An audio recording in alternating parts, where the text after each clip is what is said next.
Cleveland is a music city.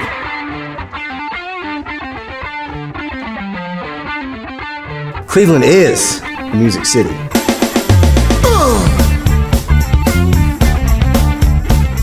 Organizations like Cleveland Rocks are critical to the development of local bands and other artists.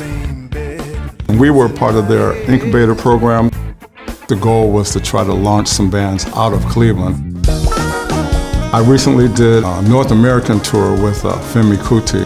The trumpet player is also from Cleveland, and he's also part of the incubator program. I played in front of big crowds before, but never that intense and that many in such a short period of time. Touring with Billy Corgan and the Machines of God was a great opportunity I got to do this summer.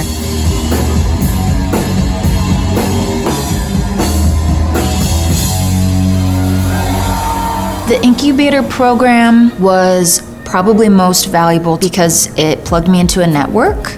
When you are an independent artist and you don't have a label to help, you don't always have the people in your inner circle that you can ask certain kinds of questions to.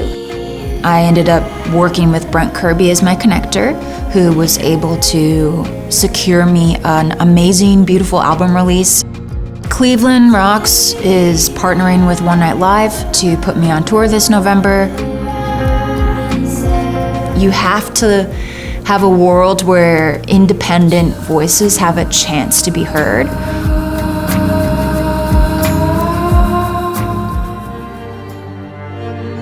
For the Kaboom Studio Orchestra to be in residence at Heights Theater Studios gives us the opportunity to lean into what we are focused on, which is providing music for any type of production that has film.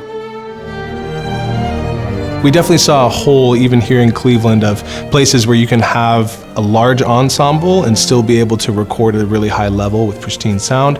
And so it's a really cool thing to be able to offer all sorts of different ensembles and organizations access to a space like this.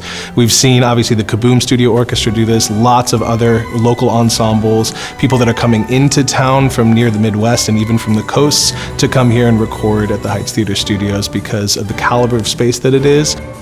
It is a chef's kiss sound, and to be in a space that is a scoring stage, and the fact that there is an actual giant screen there, so we can record the music to whatever production we are doing that has film in it.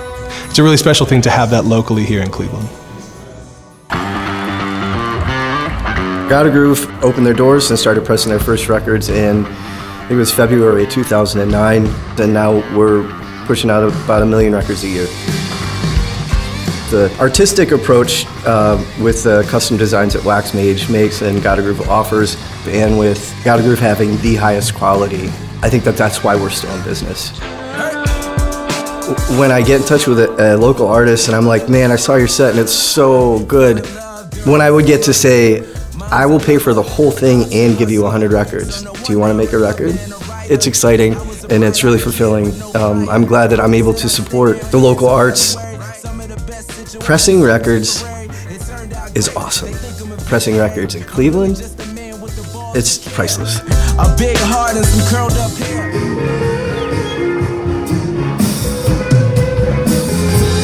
Mourning at BLKstar was able to do a 3-week European tour with some help from Cleveland Rocks. We were able to reach some audiences that we hadn't reached in the past. Cleveland Rocks was able to step in and help us secure that funding. And without that, we wouldn't have been able to play North Sea Jazz. Everyone from Kamasi Washington to Diana Ross, Erykah Badu, D'Angelo have played it. So to be able to be from Cleveland and play that festival was pretty huge.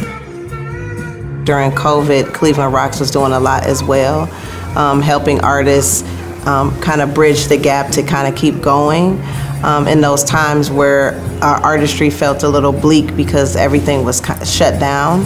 It's still a young organization, so they've done a lot in a very short amount of time.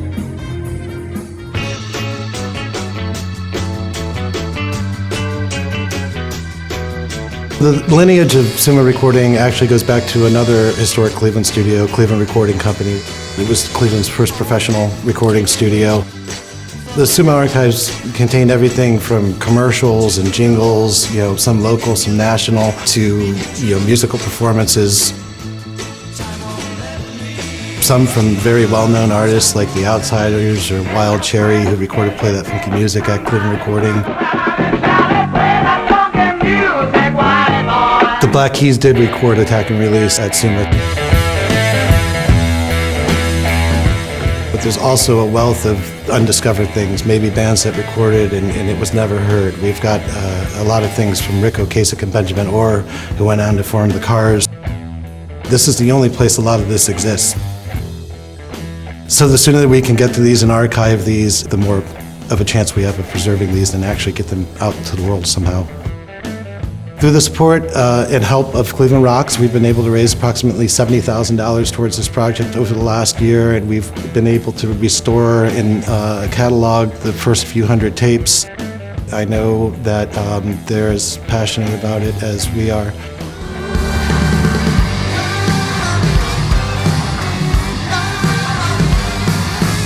It's imperative that the community supports the Cleveland music scene. The arts remind us that we're human. Supporting something like Cleveland Rocks is supporting the people in our community that are creating. It's supporting musicians and bands and venues and all the people that they're helping. I have seen more high-quality original music in the Cleveland-Akron area than I saw in all of LA. I believe that there is so much talent here, and the talent here needs a leg up.